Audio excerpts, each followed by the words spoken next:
Hey everybody, thanks for watching my video. Today what I'm going to be making is what I call double tahdig. Basically is two layers of crispy rice, one layer of crispy rice on the bottom, one layer of crispy rice on the top with a nice chewy rice in the inside. So let's start cooking. So the first step in making double tahdig is you have to make the rice.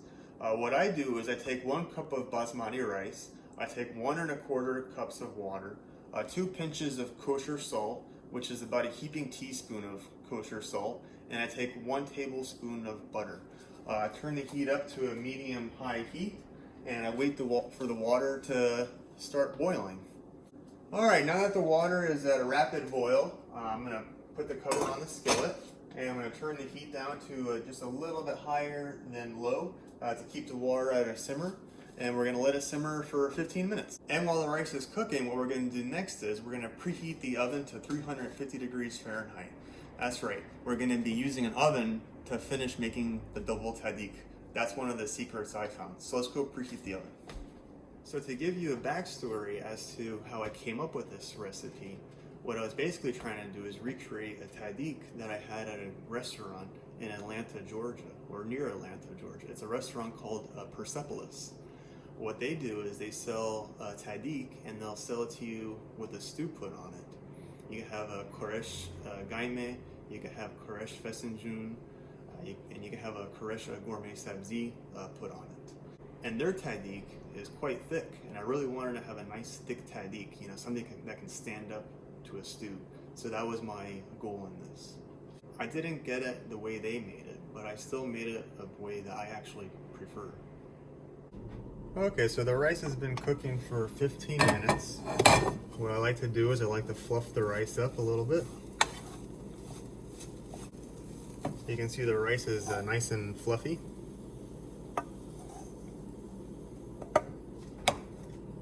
Turn the heat off.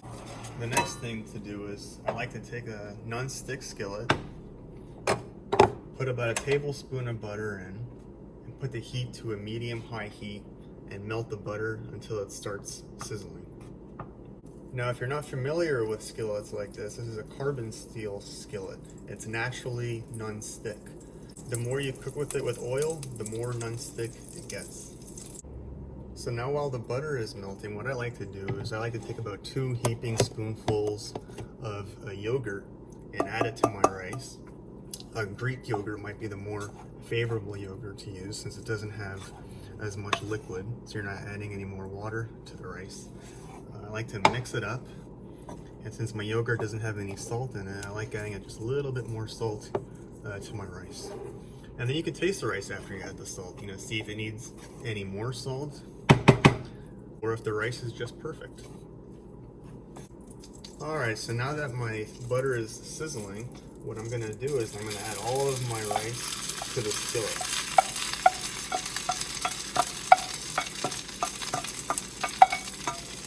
Then I'm just going to pat it down and get it nice and dense.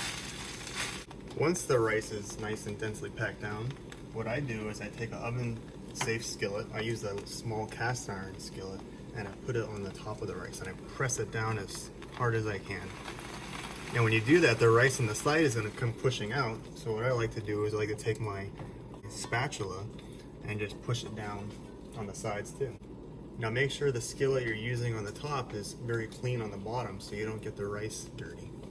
And the next step to do is turn off the heat and put it in the oven.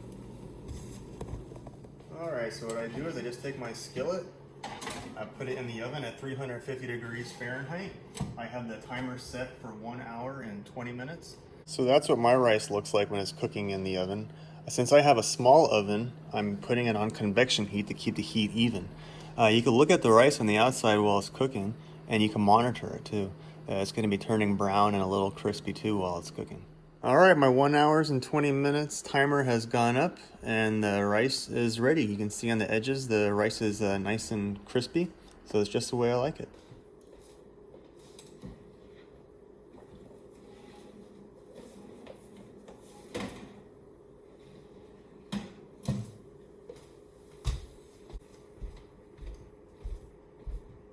Alright, so the rice is done cooking after 1 hour and 20 minutes. So let's see what it looks like make sure you cover the handle of the pot. You don't want to accidentally burn your hand.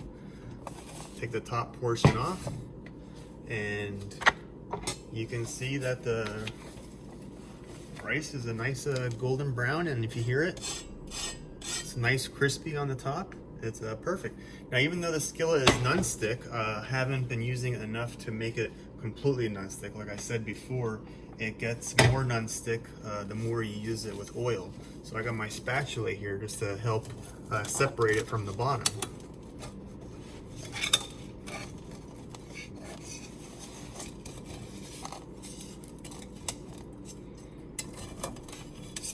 And what I like to do is like to get a plate, put it on top of the skillet, and carefully put it down. And you can see we have 2 layers of crispy tahdig. 1 cup of rice is can serve about 2 to 4 people, depending on how hungry you are. Nice crispy on the top, and nice and crispy on the bottom. Let's see what it looks like on the inside. All right, so this is the inside of the tahdig.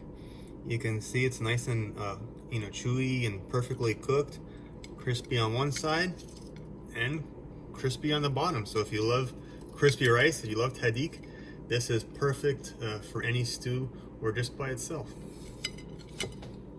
So this is my double tahdig. If you try the recipe out, I really hope you like it. I love it, and happy cooking.